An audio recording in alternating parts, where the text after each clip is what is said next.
Pasado alas 5 ng hapon kahapon, mabilis na binabagtas ng puting kotse ang Roman Superhighway sa barangay Puting Buhangin sa Orion, Bataan. Mula sa kanan, bigla itong kumabig sa kaliwa, papunta sa kabilang lane, kung saan may parating na oil tanker. Bumangga ang kotse sa tanker, tumalbog at tumalsik ang kotse.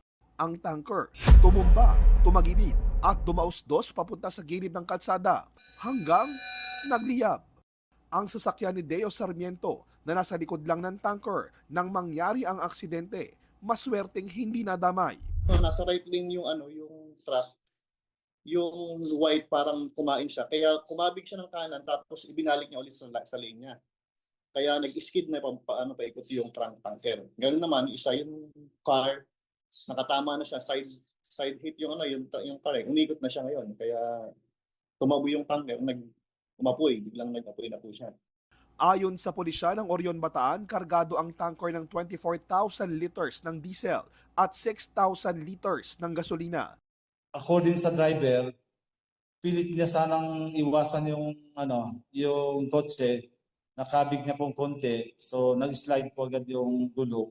And then, as a result po doon, nag-spark. Pag-spark po, yun po ang cause ng fire.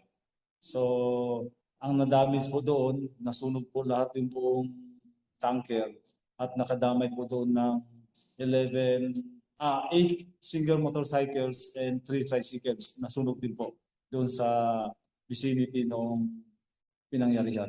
Dead on arrival sa ospital ang babaeng sakay ng kotse. Nasa ICU at walang malay ang driver nito. Nagtamo rin ng mga sugat ang sakay na 2 minor de edad na ligtas na ngayon. May mga nakaparadang motorsiklong nadamay rin pero wala namang nasaktang rider. Agad nakatalon ang tanker driver na nagtamo ng minor injuries.